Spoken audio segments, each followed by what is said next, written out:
केवल 1 साल के भीतर 25,000 से ज़्यादा स्कोडा और 22,000 से ज़्यादा फोक्सवैगन की गाड़ियों को रिकॉल करने का फैसला लिया गया है। ये स्कोडा फोक्सवैगन ने खुद एक्सेप्ट किया है। पिछले 1 साल में इन लोगों ने जितनी भी गाड़ियां बेची है, जिसमें स्लाविया, कुशैक, वर्टस और टाइगुन आती है, इनमें से लगभग 45 से 50,000 गाड़ियों में एक बड़ा डिफेक्ट पाया गया है। और अगर आपने भी इनमें से कोई गाड़ी खरीदी है तो इन सारी गाड़ियों को रिकॉल करने का फैसला खुद स्कोडा और फोक्सवैगन ने ऑफिशियली लिया है। तो ये इम्पैक्ट कितना बड़ा है, आपके लिए कितना इसमें फाइनेंशियली लॉस है भी या नहीं, और ये कितने दिन का काम है, आपकी गाड़ी के ऊपर इसका क्या असर पड़ने वाला है, हर एक चीज़ हम इस वीडियो में डिटेल में जानने वाले हैं। सो एंड तक बने रहिएगा। अगर आप भी स्कोडा या फिर फोक्सवैगन के ओनर हो, आपके लिए जानना बहुत ज़रूरी है। तो बढ़ते आगे वीडियो की तरफ एक छोटे से इंट्रो के साथ।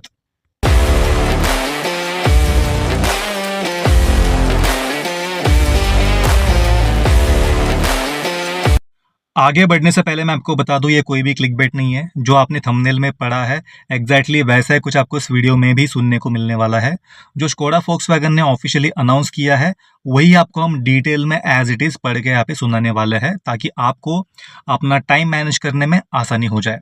तो आपने अगर अब तक चैनल को सब्सक्राइब नहीं किया, प्लीज कर दीजिएगा। आपके लिए बिल्कुल फ्री ऑफ कॉस्ट है। मैं 2 सेकेंड वेट करता हूँ। देखा, ये बिल्कुल फ्री ऑफ कॉस्ट है, लेकिन आपको ऐसे रियल टाइम अपडेट मिलने में हमारे वीडियोस आपको काफ़ी हेल्प करेंगे।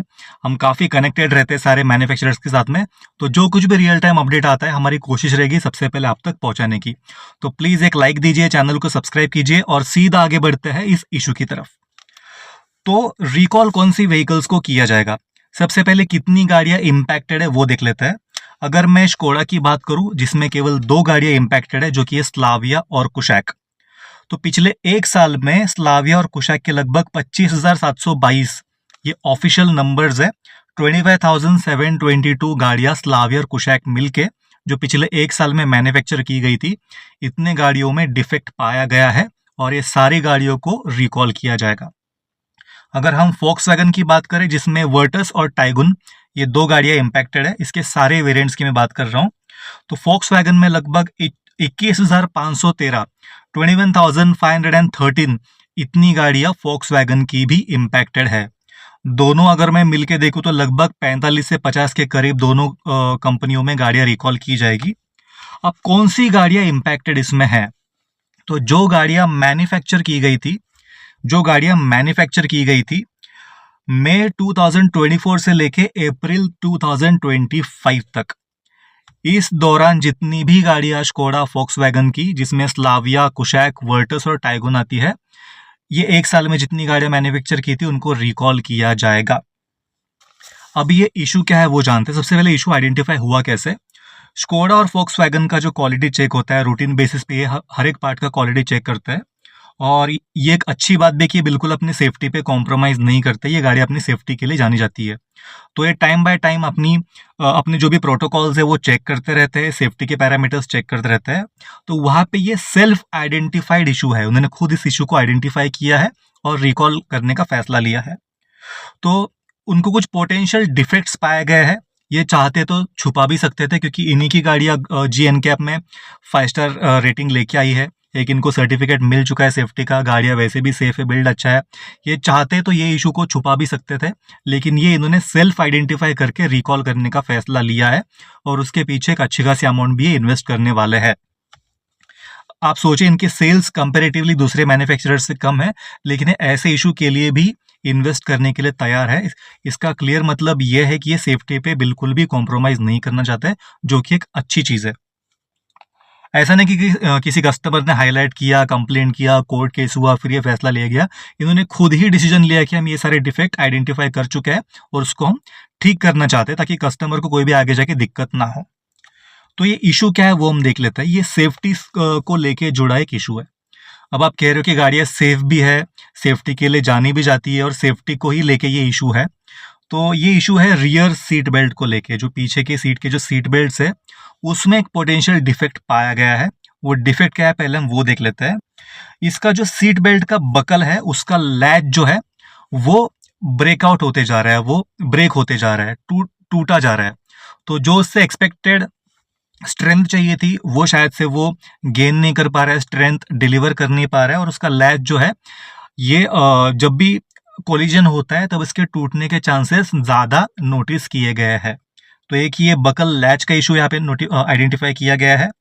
उसके बाद इसका जो सेंटर सीट बेल्ट है उसका जो वेबिंग है उसकी असेंबली भी फेल होने के चांसेस है। ठीक है, ये कुछ सैंपल व्हीकल्स में पाए गए हैं, पोटेंशियल इश्यूज है, ऐसा नहीं कि हर गाड़ी में आ रहा है। ये होने के चांसेस इनको लगता है कि ज़्यादा है, इसलिए उसको पहले से ही ठीक करने का फैसला लिया गया है। उसके बाद जो राइट रियर सीट बेल्ट है, जो ड्राइवर के पीछे का जो सीट बेल्ट है, उसका बकल भी टूटने का चांसेस इन्होंने आइडेंटिफाई किया है। बकल टूटने का या फिर माल फंक्शन करने का पोटेंशियल रिस्क इन लोगों ने आइडेंटिफाई किया है।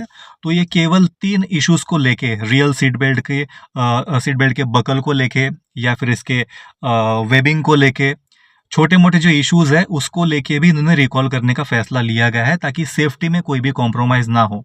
अब आप कहोगे यार ये क्या, ये कोई इशू थोड़ी है, बकल टूट रहा है, बकल लूज हो रहा है, असेंबली पोटेंशियल रिस्क असेंबली की वजह से दिखाई पड़ रही है, कोई बड़े इश्यूज थोड़ी है। ये इशू सुनने में काफ़ी छोटे लगते हैं, लेकिन ये इशू आइडेंटिफाई तब किए गए थे जब ये अपने सेफ्टी प्रोटोकॉल में कोलिजन के बाद क्या कहाँ पे इम्पैक्ट आता है वो चेक करते हैं, जिसमें पिलर्स चेक किया जाता है, जिसमें डैशबोर्ड के अंदर कितना इम्पैक्ट आता है वो चेक किया जाता है, पिलर्स कितने इंटैक्ट रहता है गाड़ी रोल ओवर होने के बाद में या फिर डैश होने के बाद में, वो चेक किया जाता है।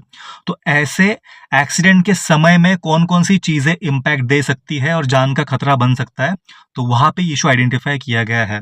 अगर इसके इसके बकल्स अगर स्ट्रेंथ नहीं देते हैं तो जब भी आपकी गाड़ी हिट करती है फ्रंट से, तो हाई चांसेस है जो रियर में जो बैठे पैसेंजर है वो आगे जाके शीशे पे टकरा जाए। ऐसे बहुत सारे एक्सीडेंट होते भी है और इंजरीज काफ़ी इसमें तेज आती है। तो इशू सुनने में छोटे है, लेकिन स्टेबिलिटी बहुत इंपॉर्टेंट है और ये छोटे से बकल्स इंसान को पीछे बैठे बैठे होल्ड करने का काम करता है, स्टेबल रखने का काम करता है। अगर वो बकल ही ठीक से असेंबल नहीं होता है, ठीक से होल्ड नहीं कर पाता है, ठीक से स्ट्रेंथ दे नहीं पाता है, तो कोलिजन के टाइम पे रियर सीट बेल्ट पे बैठे इंसानों को, पैसेंजर्स को चोट लगने के चांसेस बहुत ही ज़्यादा होते हैं। तो ये इश्यूज है, सीरियस कंसर्न्स है, सुनने में छोटे लेकिन कंसर्न्स तो सीरियस है, और ये स्कोडा फोक्सवैगन ने अच्छी पहल की है इसको रिकॉल करके फिक्स करने की। तो अब इसमें एक्शन क्या लिया जाएगा? तो सबसे पहले स्कोडा फोक्सवैगन गाड़ियों को इंस्पेक्ट करेंगे। पहले तो ये सारी गाड़ी जितनी भी मैन्युफैक्चर की गई है सबको ये रिकॉल किया जाएगा। उसके बाद उसको इंस्पेक्ट किया जाएगा और जितनी गाड़ियों में ये इशू पाया गया है या फिर पोटेंशियल रिस्क आइडेंटिफाई होता है उसको completely free of cost replace किया जाएगा, पूरे पैनल को, पूरे असेंबली को। अब एज अ ओनर हमें क्या करना है?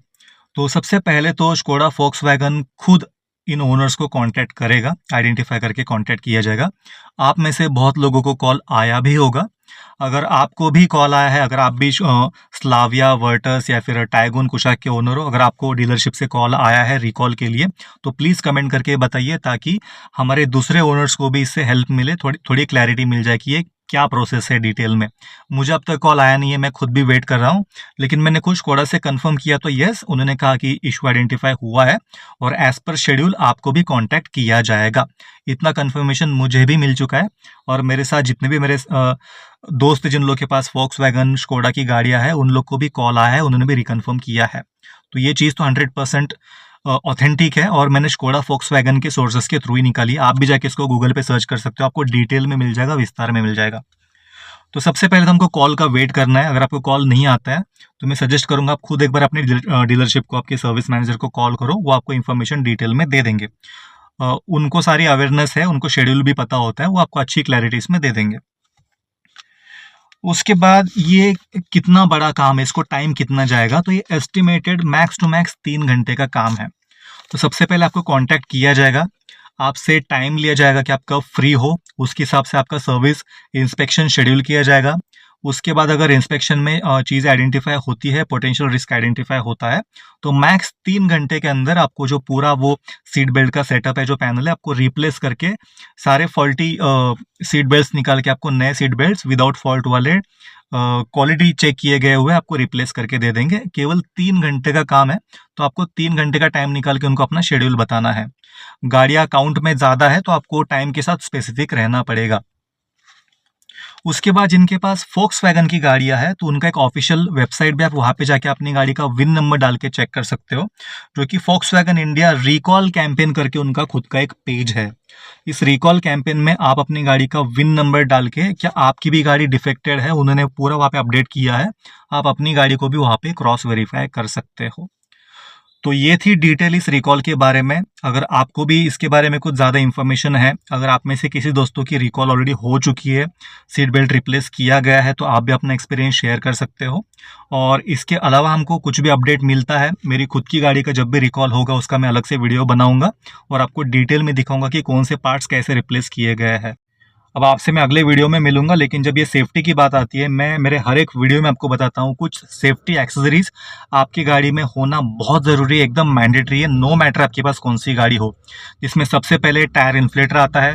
इमरजेंसी के समय जब आसपास कोई भी टायर पंक्चर की दुकान नहीं होता है, आप फैमिली के साथ रहते हो, तो आपको इमरजेंसी में बहुत काम आने वाली चीज़ है, आपने आज ही परचेस करना चाहिए। डैश कैम मैं अलग से बताऊंगा नहीं क्यों लेना है, आप सबको पता है, हर एक गाड़ी में होना चाहिए, आज ही जाके परचेस कर सकते हो।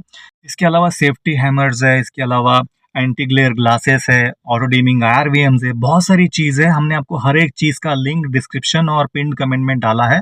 हर एक चीज़ के ऊपर 50 to 60% का डिस्काउंट है और ये सारे 4.5 to 5 स्टार रेटेड प्रोडक्ट्स है, जो कि हमने स्पेशली आपके लिए जॉट डाउन करके लाया है। आप आज ही जाके डिस्काउंट अवेल कर सकते हो और आपकी गाड़ी को और ज़्यादा सेफ बना सकते हो अपनी फैमिली के लिए। आपसे मिलता हूं अगले वीडियो में, तब तक के लिए अगर आप ड्राइव करते हो तो गाड़ी को बिल्कुल ओवर स्पीड मत करना, सीट बेल्ट पहने बिना बिल्कुल भी ड्राइव मत करना। अगर आप टू व्हीलर चलाते हो तो हेलमेट पहने बिना बिल्कुल भी टू व्हीलर मत चलाना। आपसे मिलता हूं अगले वीडियो में, तब तक के लिए बाय बाय, ड्राइव सेफ।